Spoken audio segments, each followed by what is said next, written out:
이제는 이렇게 반전이 이제 시작이 됩니다.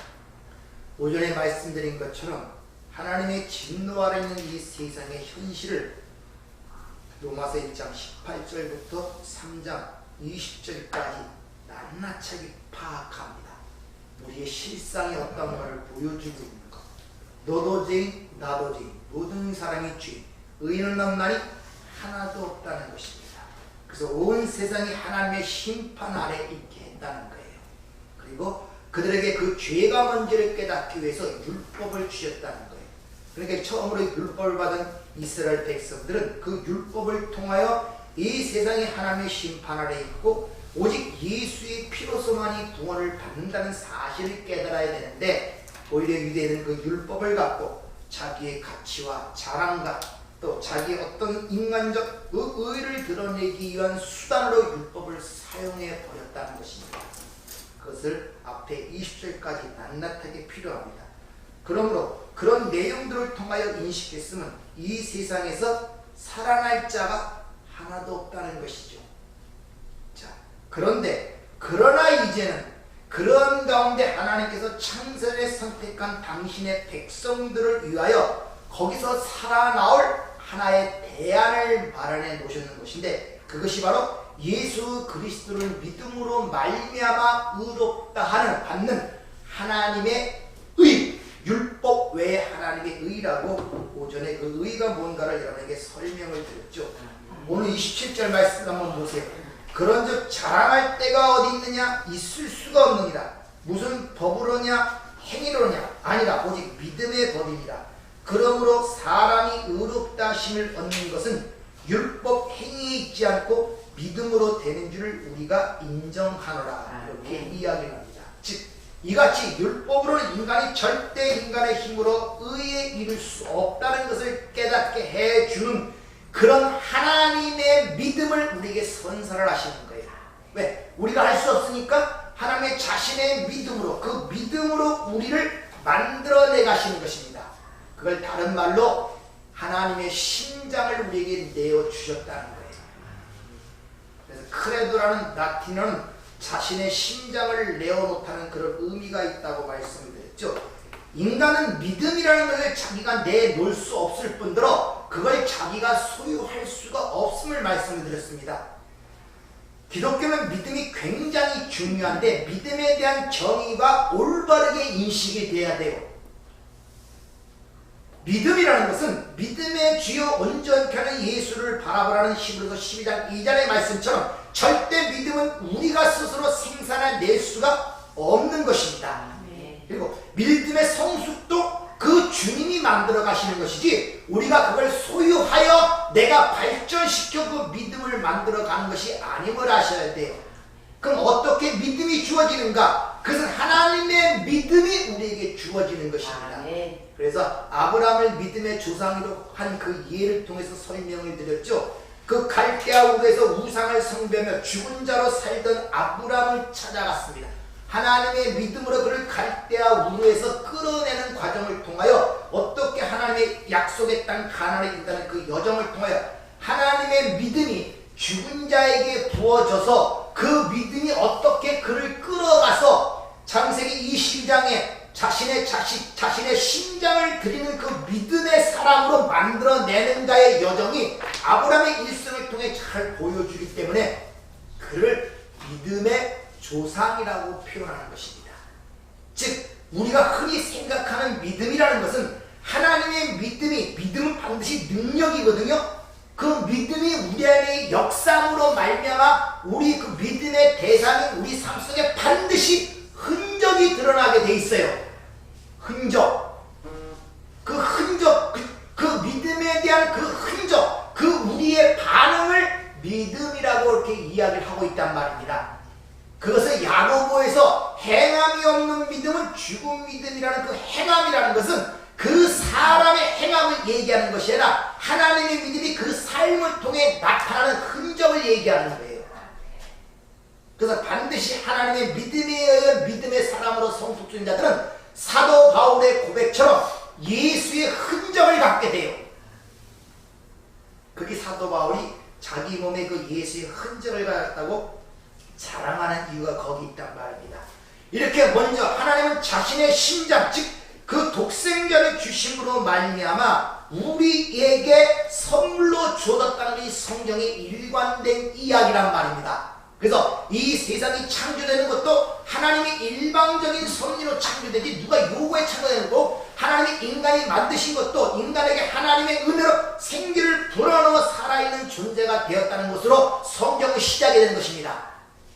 그래서 항상 하나님의 백성들은 밑바닥부터 시작되는 걸로 그려지고 있다는 거예요. 그래서 의도적으로 세상을 상징하는 애국으로 계속 보내지는 거예요. 바벨론 포로 보내지고 애국으로 보내지고 하는 이유가 바로 거기 있단 말입니다. 따라서 우리가 그 하나님의 믿음에 의하여 끌려가는 자들은 반드시 어떤 현상들이 드러나느냐, 그게 자신이 죄인이라는 사실을 깨닫게 된단 말이에요. 죄인. 그리고 이 세상이 죽은 자의 세상이라는 것을 깨닫게 된단 말입니다. 당연히 그걸 깨닫는 자는 거기서 나오려고 발부둥을 치게 돼 있죠. 바로 그런 자들이 산 자란 말입니다. 따라서 그런 하나님의 믿음이 그 삶 속에 역사하는 그 어떤 흔적이 드러나는데, 그 흔적은 반드시 자기가 죄인됨을 고백하고 하나님이 값없이 주신 그 은혜를 의지할 수밖에 없는 상황으로 가게 되어 있습니다. 그 상황은 바로 자기가 죄인됨을 깨닫기 때문에 자기 옛 자의 자기 부인 쪽으로 가게 되는 거예요. 그것이 바로 주님께 내 심장을 드리는 믿음의 현장이 되는 것입니다. 자기 부인이 자기 심장을 드리는 거예요. 그걸 믿는다. 예수를 믿는다는 그 말은 다시 말하면 내 심장을 주님께 내놓는다는 거예요. 그래서 성도의 믿음이라고 얘기를 하고 있단 말입니다. 그래서 로마서 3장의 결론이 30절입니다. 할례자도 믿음으로 말미암아 무할례자도 믿음으로 말미암아 의롭다 하신 하나님은 한 분이십니다. 바로 그런 과정을 겪어서 하나님이 하나님 자녀로 만들어가는 그 여정의 삶을 잘 보여준 게 아브라함이기 때문에 바로 믿음의 조상이라고 성경은 표현하고 있다는 것입니다.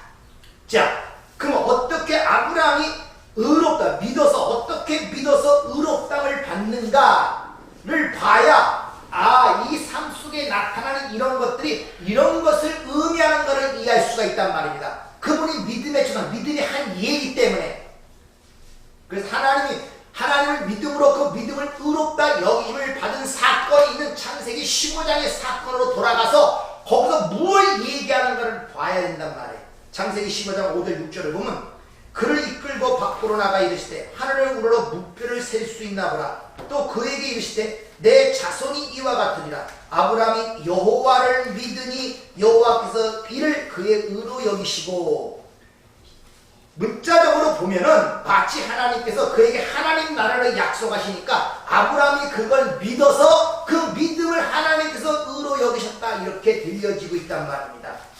자, 그러면 여호와 하나님을 믿었다고 그렇게 얘기하고 그 믿음을 의로 여기셨다 그러는데, 그럼 아브라함이 그 믿음이 얼마나 강한 믿음이었는가를 그 뒤에 보면 이게 무슨 뜻인가를 알 수 있단 말입니다. 근데 그 뒤에 보면 아브라함의 믿음이 전혀 드러나지 않는 것을 여러분 아시지 않습니까? 왜? 하갈을 취하여 이스마엘을 낳았잖아요. 심지어 그의 장막에 찾아와서 내년 이맘때 네가 아들이 있으리라 그러자 사라와 아브라함이 웃었다 그래요. 안 믿었단 말입니다. 그리고 그 후에 보면 자기 아내를 아비멜렉 왕에게 줘버리잖아요. 뺏은 게 아니라 줘버린단 말입니다. 자기 아내를. 그게 어찌 아브라함의 믿음을 보이는 행위겠습니까? 그런데 15장에서 분명히 여호와를 믿으니 그 믿음을 의로 여기셨다, 그렇게 얘기를 하고 있단 말입니다. 6절에 그 히브리서 창세기 15장 6절 믿었다는 그 단어가 번역된 히브리어 단어가 웬 헤이멘이라는 단어가 쓰이는데 아멘의 히핏 완료형입니다.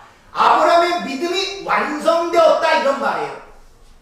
그런데 현실 속에 나타나는 아브라함의 모습은 전혀 믿음이 없는 모습이란 말입니다. 도대체 어떻게 된 것이냐는 말이에요. 그러니까 거기서 그 믿음이라는 것은 아브라함의 믿음이 아니라 누구의 믿음? 하나님의 믿음. 하나님의 믿음을 얘기하고 있단 말입니다. 아멘. 즉 그 믿음은 아브라함이, 즉 하나님의 믿음이 아브라함을 장악하고 그 갈대아우로부터 끌고 오는 그 믿음 속에 있었기 때문에 그런 상황을 하나님이 의로 여겨주셨단 말이에요. 왜? 하나님의 믿음의 장악 속에서 하나님이 끌려오는 상태에 있었기 때문에. 왜? 하나님은 실수나 실패가 없단 말입니다.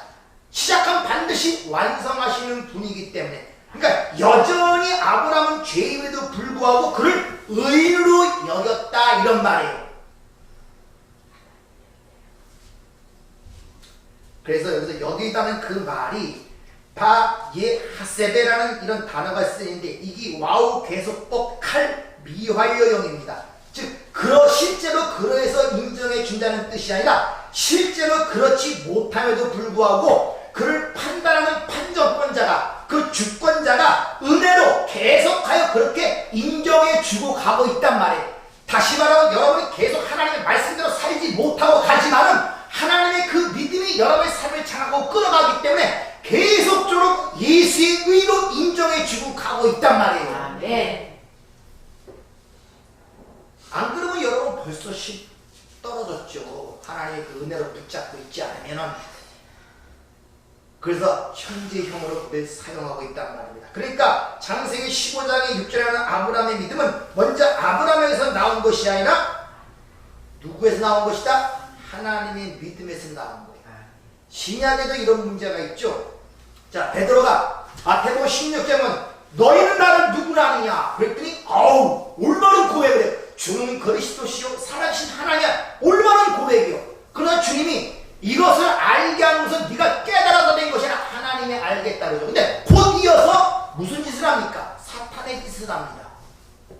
그리고 또 3번이나 내가 주를 위해 죽을지언정 주를 버리지 않겠다는 베드로가 금세 몇 시간 안 지나가고 주를 모른다고 3번씩 부인하는 것으로 기록되죠. 이게 뭐가 주는 그리스도시요 살아계신 하나님의 아들을 올바른 고백한 자의 모습이겠냔 말이에요. 아니란 말입니다. 그래서 누가복음 20장에 보면 사탄이 너를 밀가 못하고 우리에게 청구했으나 내가 내 믿음이 떨어지지 않기를 기도하였노라. 아멘. 주님의 믿음이 그를 붙잡고 있었기 때문에 베드로는 실족하지 않은 것입니다. 아멘. 이것이 여러분이 떨어질 때마다, 넘어질 때마다, 죄를 질 때마다, 실패할 때마다 그때 누가 하나님의 은혜가 여러분을 붙잡고 하나님의 믿음이 여러분을 끌고 가고 있기 때문에 여러분을 의롭다 여겨주시고 있는 과정이 신앙생활이란 말입니다. 아멘. 이걸 삶 속에서 하나하나 깨달아가야 돼요. 아멘. 내가 넘어질 때마다, 실패할 때마다 그것이 하나님의 믿음이라는 것입니다. 아멘. 그 하나님의 믿음이 결국 아브라함을 어떻게 만들어 가시고 아브라함에게 그 믿음을 끌어내시는가의 그 현장이 바로 창세기 22장 모리아산에 이삭을 드리는 사건이라고 합니다. 그때 비록 이삭을 칼을 꼽죠. 그때 그 이삭이 바로 자기의 심장이에요. 눈에 넣어도 안 아픈 아들, 100세가 된 아이, 자기 자신이란 말입니다. 자기 심장에 칼을 꼽아 하나님께 드리는 그런 아브라함의 믿음의 사랑으로 하나님의 믿음이 만들어내신 것이 창세기 22장의 그 모리아 사건이란 말입니다. 아멘. 그런데 하나님이 이미 그 22장의 그 지점까지 하나님의 믿음이 완성이 될 줄 하나님은 아시기 때문에, 자신이 하시는 일이기 때문에, 그분은 전능하신 분이기 때문에, 이미 창세전에 완성된 이야기이기 때문에 이미 15장에서부터 아브라함을 의롭다 여겨주셨단 말입니다. 아멘. 그래서 여러분이 신앙생활하는 것은 그 하나님 나라를 위해 가기 위하여 수고와 노력을 기울이고 못된 것을 버리고 인성을 고쳐주고 살성하여서 성인 군자가 되어 그 선을 하는 그런 신앙생활이라 이미 완성된 내가 어떻게 하나님의 그런 은혜와 믿음에 의해 거기 자리에 앉게 되었는가를 배우는 것이 삶의 현장이란 말입니다. 아멘. 그게 삶의 모습에서 하늘과 땅의 차이를 가져옵니다. 천국을 바라보고 가는 자는 자신의 현실의 생활에 합당한 열매를 맺기 위하여 부단히 자기 자신의 허벅지를 찔러가며 자신을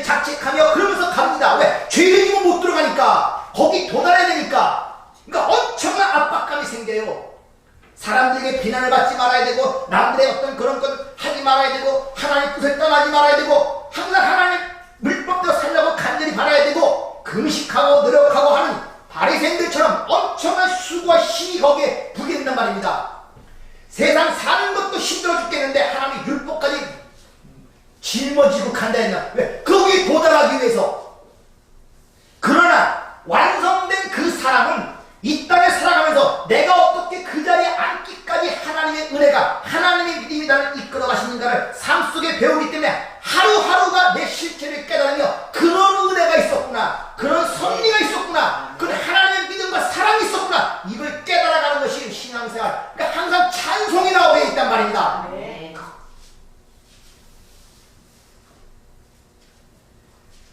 그 하나님의 믿음이 어떻게 아브라함의 믿음을 이끌어내신지를 한번 잘 보세요. 자, 아브라함이 하나님에게 땅과 후손을 약속하십니다. 창세기 15장 13절 16절을 보면은 여호와께서 아브라함에게 이르시되 너는 반드시 알라 내 자손이 이방에서 객이 되어 그들을 섬기겠고 그들은 400년 동안 내 자손을 괴롭히니 그들이 섬기는 나라를 내가 징벌할지며 그 후에 내 자손이 큰 재물을 이끌고 나오리라. 너는 장수하다가 평안히 조상에로 돌아가 장사될 것이요 내 자손은 4대 만에 이 땅으로 돌아오니 이는 아모리족 속의 죄악이 아직 가득 차지 아니함이라 하시더니, 이렇게 얘기합니다.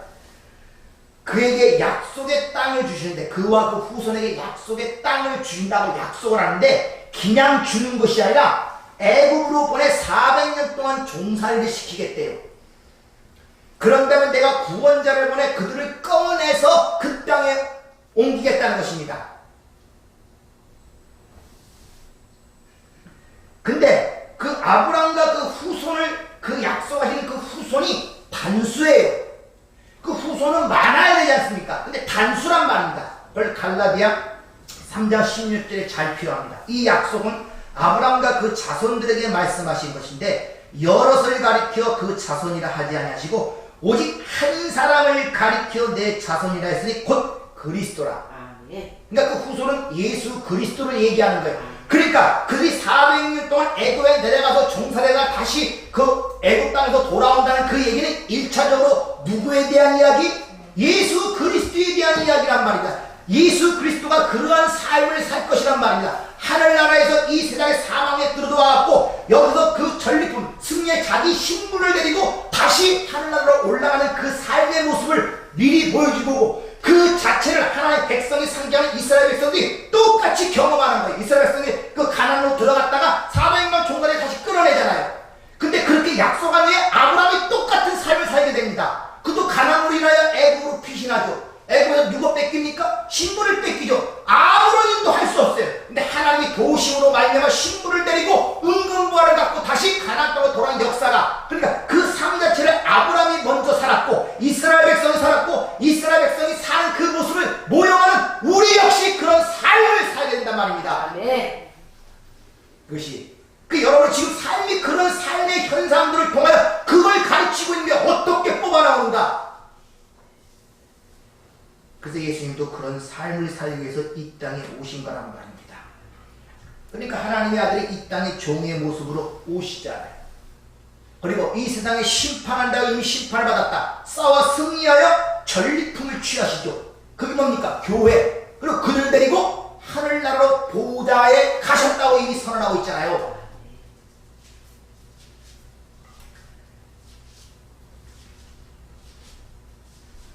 이같이 이스라엘이 애굽에 들어가는 계기가 7년 흉년이죠. 기근에. 그러니까 아브라함도 애굽으로 내려간 이유가 기근 때문에 그렇고 이스라엘 백성도 7년 흉년 때문에 그 애굽에 내려가죠. 근데 애굽에 내려간 그들을 모세가, 예수를 상징하는 모세가 그를 중보자라서 그들을 건져내죠. 그리고 모세가 그를 통하여 가나안 땅에 인도하게 됩니다. 그것을 신약에서 이렇게 설명하죠. 고린도서 10장 2절에 보면 이스라엘이 모세에 속하여 구원을 받았다고 그렇게 이야기를 하고 있단 말입니다. 근데 그 모세에 속하여 그런 구원을 얻은 것은 열조와 언약한 언약 때문이라 그러죠. 아브라함과 이삭과 야곱과 맺은 언약 때문에.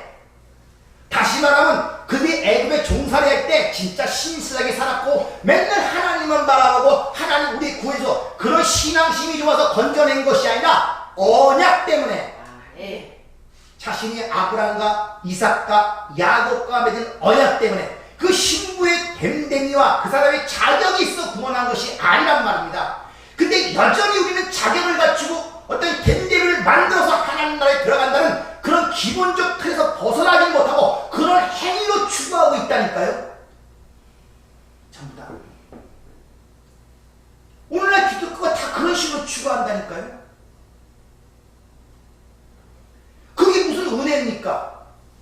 그 사람의 됨되기와 자격에 의해서 차등적으로 주어지는 그 상급이 무슨 은혜예요? 그것은 상이죠, 상. 상급이죠. 값없이 주어지기 때문에 은혜라 그러고 선물이라 그러는 것입니다. 아멘. 근데 인간의 타락한 속성상 바리새인과 똑같아갖고 그런 거저주는 선물은 잘 별로 마음에 탐탁지 않아요. 내가 수고를 하여 수고에 대한 대가를 얻는 것만큼 인간이 잘 거기에 발달된 인간이 없어요. 그러니까 그런 걸 좋아해요. 하나님이 갚아줬다는 걸 안 믿어줘요. 그래도 뭔가는 내놔야 되지. 왜? 항상 하나님의 백성들은 어디부터 시작된다? 죽음으로부터 시작해. 자기가 죽은 자인 줄 모르는 거예요.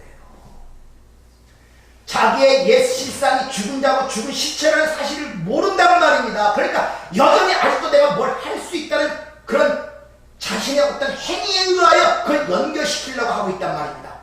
자신이 믿음을 내놓을 수 있다는 어떤 그거에 연결시키려는 말입니다. 그러니까 은혜가 보이지 않는 기쁨이 있어요. 마치 사형을 기다리는 이 사형수에게 어느 날 갑자기 아무런 이유 없이 사면장이 떨어진 거예요. 내 이름은 단두대 목 잘려 죽을 그런 인생인데 어느 날 갑자기 그에게 사면장이 딱 떨어, 왕의 사면장이 떨어졌단 말입니다. 근데 그 이유를 아무것도 없어요. 내가 괘씸한 것도 아니고 좋은 일한 것도 아니고 온갖 나쁜 일에다가 내 이름은 죽을 판 나에게 어느 날 갑자기 사면장이 떨어졌단 말입니다. 그게 처음에는 이해가 안 되는 거예요. 그래서 비록 그렇게 구원을 받았지만 그걸 이해하고 깨닫고 현실로 느끼기까지는 세월이 필요한 거예요. 상당한 기간이 필요합니다. 그 기간 동안 온갖 갈등과 번민과 질문이 거기서 쏟아져 나오게 돼 있단 말이에요. 누가, 왜, 무엇 때문에 이런 의문을 던지는 거예요. 신앙생활은 끊임없이 의문을 던지며 답을 찾아가는 그 과정 속에서 하나님을 만나는 것입니다. 자기 삶에 대한 질문이 없으면 발전이 없어요. 왜 사는지도 모르고 뭐 때문에 사는지도 모르고 사는 게 뭔지도 모르고 그냥 배부르고 등 따시고 자는 그게 사는 거라고 생각하고 있다니까요. 죽음이 뭔지도 몰라요. 누구나 밥 숟갈 넣는 게 죽음이라고 생각해요. 심장 안 뛰는 정도 죽음을 생각하고 있습니다. 뇌사정도 그걸 죽음이라고 생각하고 있다니까요. 아니 그런 죽음을 세상도 알고 있어요. 모른다니까요. 죽음이 뭔지도.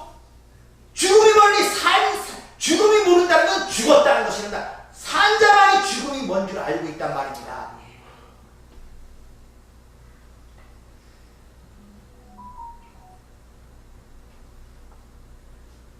근데 그 하늘에서 오시는 우리의 신랑이 우리를 구하러 올 때 백마를 탄 장군의 모습으로 오면 얼마나 좋습니까? 쌍손 들고 환영할 거 아닙니까? 네? 그렇잖아요. 백마를 타고 온 그런 장군의 모습으로 우리에게 오면. 근데 세상 왕 앞에 전혀 힘을 쓰지 못하는 어린 양 같은 모습으로 연한 순의 모습으로 그 신랑이 온다는데 문제가 있는 것입니다. 그래서 아무나 못 알아보는 거예요. 누가 그런 신랑을 바라는 자가 있겠습니까? 이 세상에 물든 신부들이 누가 그런 예수를 바라보겠습니까? 그러니까 강도에 잡힌 한 강도가 네가 하나님의 아들이라면 구원자라면 나를 여기서 내려와봐. 그래야 내가 믿지 않겠느냐. 바로 우리의 이야기란 말입니다. 그러나 한 강도, 하나님의 은혜가 임한 강도는 그 죽음의 현실 속에서 그 연약함으로 죽는 그 예수를 구세주로 인정하는 거야. 아멘. 나라에서 건져다 쏘지 않는다. 우리는 마땅히 죽어야 할 자인데 당신은 의로운 자인데 우리 때문에 죽습니다. 당신의 나라 임할 때 나를 기억하소서. 아멘. 이게 진정 믿음의 사람의 모습이란 말이야. 왜 그럼 그 신랑이 그렇게 연약한 모습으로 이사야 53장은 그걸 얘기하고 있지 않습니까? 죽은 신부를 구하기 위해서 예수님이 죽은 신부의 모습으로 오는 거예요. 종으로. 그래서 요한계시록에 음녀라고 많이 나타나죠. 그 음녀가 누군지 아십니까? 바로 우리를 대표해 예수님을 얘기하는 게 바로 나란 말입니다. 음녀가 세상의 왕이 짐승을 타고 그렇게 난리를 치죠. 왕처럼. 그러다가 짐승에 의하여 다 뜯어먹히는 결과가 뒤에 보이죠. 거기서 바로 예수가 뜯어먹히는 그게 십자가 사건이란 말입니다. 왜 그런 모습으로 올 수밖에 없는가? 왜? 바로 자신의 종으로 왔다는 것은 자신이 철저히 부인된 그런 모습을 보여주고 있는 거예요. 왜? 예수님은 오직 아버지의 영광만을 드러내기 위해서 왔기 때문에 그래요. 그래서 요한복음 14장 마지막 절에 보면 내가 오직 아버지를 사랑한 것과 아버지 명한 것을 행한 것을 세상에 알게 하기 위해서 내가 왔다 그러죠. 자기를 비웠단 말입니다. 그래서 하나님의 뜻대로 하나님의 능력대로 일을 해야 되기 때문에 자신이 완전히 비워져야 돼요. 그렇기 때문에 나를 본 자는 아버지를 보았다고 자신 있게 얘기한 거예요. 왜? 아버지만이 알파요 오메가요. 이 모든 것에 주심이 드러나야 되기 때문에. 네. 그래서 자기를 비운 것입니다. 그것을 영광을 올리는 삶이라고 그렇게 얘기하죠. 그러한 삶의 모습이 하나님 나라의 자녀들의 삶의 모습이기 때문에 예수가 하나님에도 불구하고 로마서 8장 29절은 그를 맏아들이라 그래요. 하나님 나라의 맏아들.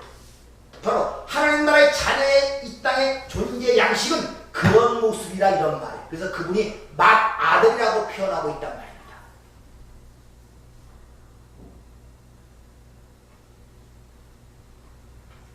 근데 작금의 기독교는 모든 것이 인간의 초점이 맞춰져 있어요. 인간이 이해가 돼야 복음이고 인간에게 유익이 돼야 복음입니다. 모든 판단이 기준이 인간이란 말입니다. 성경을 보면은 하나님의 백성들을 얼마나 연약하게 그려놓은 줄 여러분 아십니까? 아브라함 같은 경우도 이 5대 연합국을 노를 잡아가죠. 근데 노를 구하기 위해서 아브라함이 데리고 가는 병사도 아니죠. 자기 집에 가설 318명이에요. 기도원의 300명의 용사도 알죠. 미디안 군사들과 대적을 해야 되는데 그 모래 같은 했는데 2만 명이 모였거든요. 근데 일부러 다 돌려보내요. 300명만 남깁니다. 세상이 감당치 못한 거대한 골리앗과 싸우는데 그 다윗 어린 소녀 다윗의 손에 달린 것은 물맷돌 5개입니다. 성경 하나님의 백성들이 이 땅에서 그런 모습으로 그려놓는다니까요.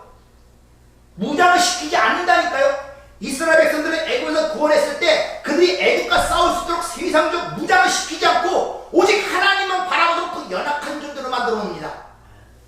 홍해를 앞에 갈아놓고 긴 애굽 군대가 쫓아오게 만들고.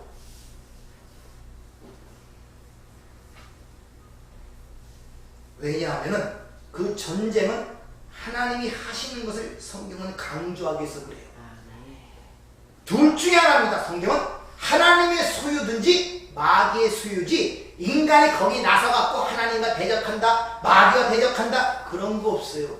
싸움은 하나님이 하시는 것을 우리에게 일러주고 있단 말입니다. 그래서 전쟁은 하나님께 속한 거라고 역대하 20장 15절은 얘기하고 있고 여호와 하나님이 유일한 용사임을 얘기하고 있단 말. 다시 말하면 우리가 용사가 아니라는 것입니다.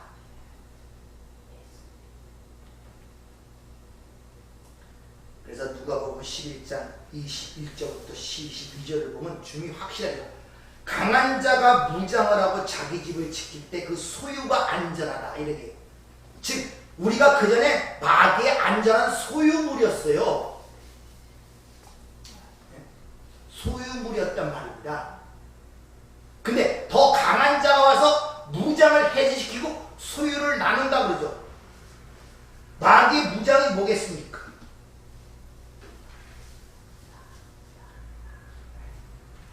주인이 마귀를 뭐라고 하십니까? 바로 마귀가 무장하고 있는 건 거짓이에요.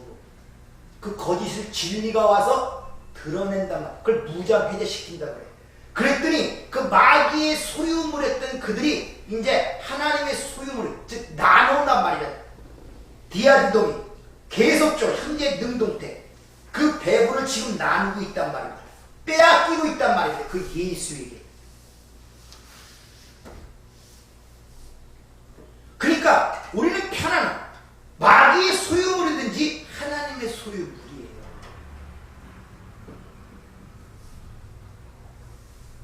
마귀의 종 아니면 하나님의 종이에요.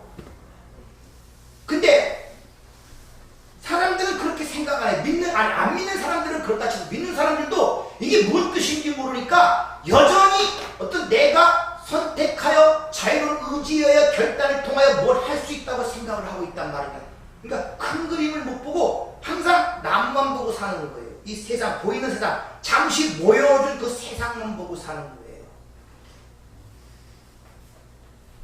성경적으로 말하면 인간은 하나님의 창세된 언약을 그려내기 위한 도구와 소품과 교보제로 등장하는 것이지 인간이 생각하는 무슨 자율적 의지, 자유의지 그런 거 없습니다. 인본주의 사람들이 그런 말을 들으면 난리를 치죠. 뭐 그런 종교가 다 있냐는 둥, 인간의 존엄성이 없냐는 둥, 자기가 티끌인지 몰라요. 살아있는 것도 하나님은 공기를 불어넣어서 살고 있다는 걸 인정을 못한다니까요. 자기가 살고 있는 것 같다. 자기가 심장을 뛰는 것처럼 느낀다니까요. 세계관이 안 변하는 거예요. 그래서 오전에 말씀드렸죠. 제발 세계관이 좀 변하세요. 그 세계관이 변하는 걸 알려면 여러분 매트릭스나 인타임 같은 그런 영화를 한번 보세요. 거기서 세계관이 완전히 다르죠. 그것뿐만 아니라 여러분 좋아하는 드라마를 하나님의 말씀 신학적 관점에서 보란 말입니다. 얼마나 많은 진리가 그 안에 숨겨 있는지. 그들은 그런 걸 몰라요. 그냥 세상에서 일어나는 일이니까 신기하게만 느껴질 뿐이죠. 자, 그걸 우리 믿음의 조상에게 확인을 시킵니다. 이렇게 318명을 데려가 강대한 5개의 연합군을 멸하고 롯을 뺏어온 그 아브람, 승리한 아브람에게 누가 나타나냐면 멜기세덱이 나타나요. 근데 멜기세덱이 처음 보는 사람이 나타나는데 아브람에게 하는 말이 너 때문에 그 전쟁이 승리한 것이 아니라 그 전쟁을 승리한 이가 다른 사람이라, 다른 분이라는 것. 그걸 이기게 하신 게 하나님이라는 것입니다. 창세기 14장 10절. 너희 대적을 내 손에 붙이신 지극히 높으신 하나님을 찬송할지로다며 아브라함이 그 얻은 것의 10분의 1을 멜기세덱에게 주었더라. 열심히 싸워 죽음을 각오하고 그 대적을 이기고 롯을 찾아왔더니 그걸 이기게 한 것은 네가 아니라 하나님이시라고 얘기를 합니다. 근데 아브라함은 그걸 믿었어요. 그리고 자기의 10분의 1을 줬다는 것입니다. 그게 11조 아닙니까? 하나가 전체를 대표하는 10의 1이라는 것은 하나, 둘, 셋, 넷, 5개, 10개 중에 하나를 드린 게 아니라 하나가 전체를 대표한단 말입니다. 그래서 10은 이 세상의 완전 숫자고 1이 그 대표를 하고 있단 말입니다.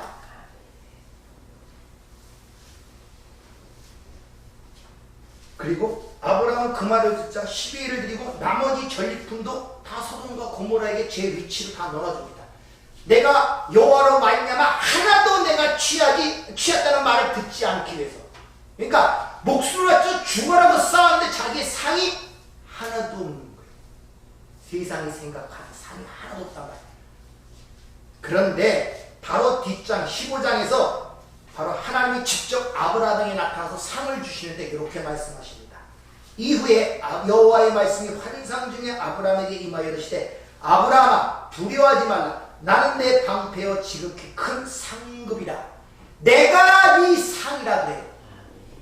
여호와 하나님 자신이 네 상급이라는 것입니다. 즉 당신을 상으로 주셨단 말이에요.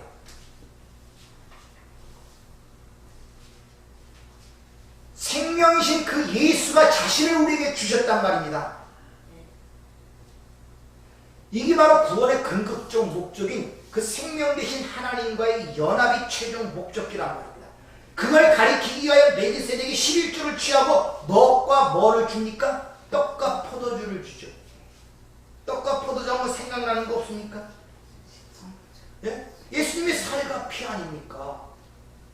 그걸 먹는 자가 영생이 있다는 창세기 10장 18절. 살레나 멜기세덱이 떡과 포도주를 가지고 나왔으니 그는 지극히 높으신 하나님의 제사장이다. 그러니까 성도는 오직 예수라는 상급, 예수와 살과 피를 받는 것이 복받은 자의 상급이란 말입니다. 그 위에는 없어요. 그 살과 피가 예수님 자신 생명이란 말입니다. 아멘.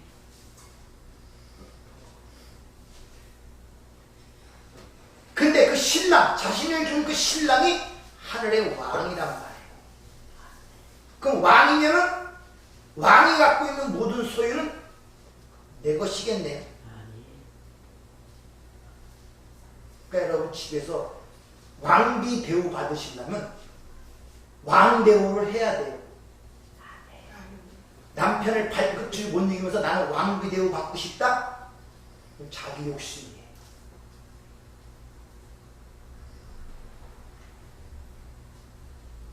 그런데 오늘날 기독교인이라는 분들이 이같이 예수를 믿어요. 신랑은 사랑하지 않고 신랑이 가진 영광과 재산과 능력만을 좋아합니다. 신랑은 안 사랑해요. 하나님은 안 사랑해요. 사랑한다는 말이 또 다른 말로 뭐라고 전에 말씀드렸습니까? 믿는다. 하나님을 안 믿어요. 다만 그분이 갖고 있는 그 명예, 그 재산, 능력만 요구한다는 것입니다. 요새 젊은 사람들의 결혼 세태가 그렇죠. 스펙이 중요한 것입니다. 얼마나 재산을 갖고 있느냐, 사회적으로 안정이 되어 있느냐. 사랑하느냐에는 그렇게 관심이 없어요. 그런데 신부에게 유일하게 안식을 줄 수 있는 것은 그런 명예나 재물이 아니라 신랑밖에 없다는 것을 아셔야 됩니다. 여러분들이 아무리 재물을 많이 갖고 있고 금은보화를 많이 갖고 있어도 신랑과의 관계 속에서 그것이 올바르지 못하면 불편해요. 아시겠습니까? 그러나 그 관계만 잘 되면은 초가집도 오케이입니다. 아멘. 신랑만이 신부에게 안식을 주고 있단 말입니다. 아멘. 일본에서 쓰나미라는 게 닥쳤을 때 그들이 살아난 것이 어떤 것 때문에 살아난지 아십니까? 그때 살아난 사람들이 뭘 갖고 살아나냐? 그 사람들이 평소에 좋아하던 스펙, 즉 돈다발, 명예, 금덩이, 박사기, 그걸 붙잡고 살아난 것이 아니라 평소에 쓰레기처럼 여기고 관심도 없던 통나무, 떠다니는 스토플, 그거 붙잡고 살아났어요.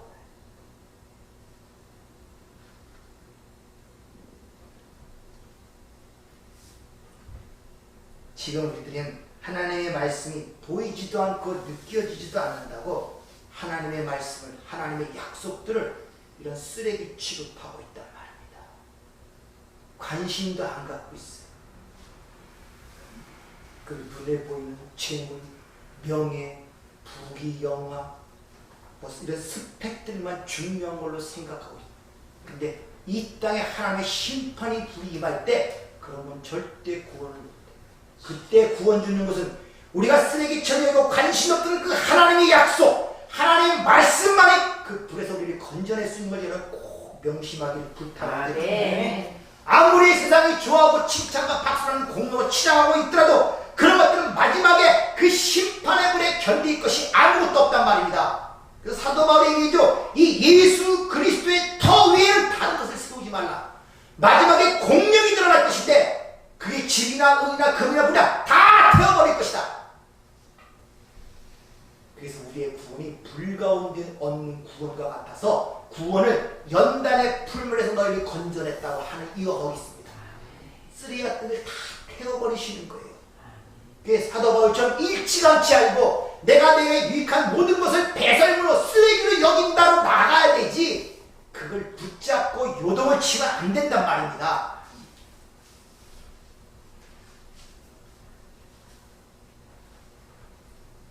우리가 진짜 예수님이 가신 길을 걸어야 됩니다.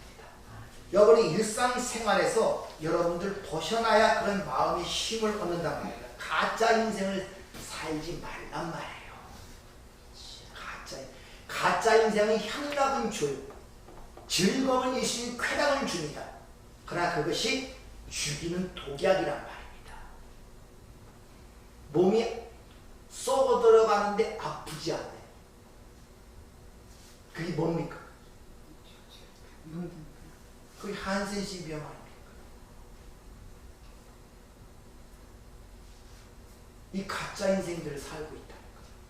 이 과학 문명이 계속적으로 만들어내고 있어요.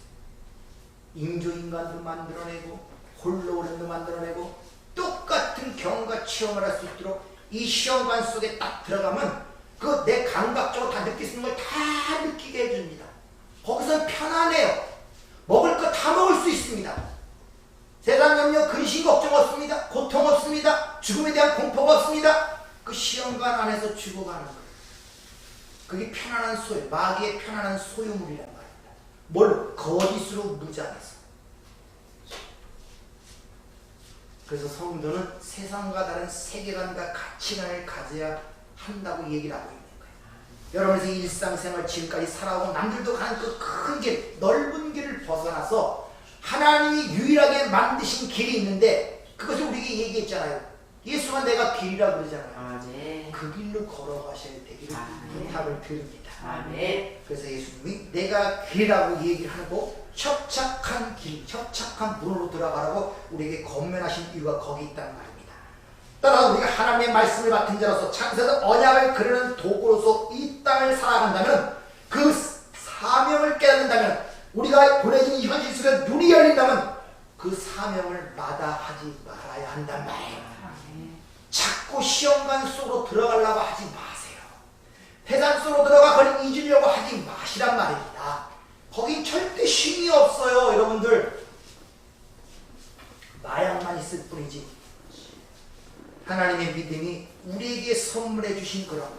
그래서 우리의 심장 뛰는, 세상에 뛰는 것을 하나님께 내려놓고 예수의 심장을 부여받아 그 뛰는 것에 의하여 우리가 삶을 유지할 수 있도록 바로 예수님이 우리에게 심장을 떼어주신 것을 예수를 믿는다 그러는 거예요. 아멘. 믿습니까? 아멘. 그런 흔적을 가진 자들이 바로 내가 예수의 흔적을 가졌다고 자랑하는 사울과 같은 자신감이 있는 거예요. 아무도 나를 편론하지 말라. 내가 예수의 흔적을 가졌노라. 아멘. 이런 담대함들이 있기를 부탁을 드립니다. 아멘. 때로 우리 삶 속에 부끄럽고 미성숙한 행위들이 왜 안 나오겠습니까? 나올 수밖에 없습니다. 그러나 그때마다 하나님의 말씀을 기억하세요.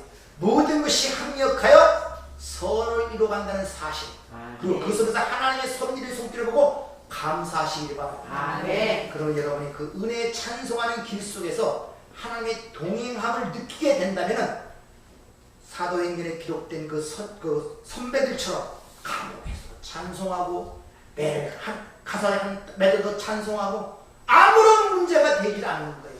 그래서 믿음 있는 자를 세상이 감당치 못한다고 히브리서 11장은 그렇게 요약을 하고 있는 것입니다.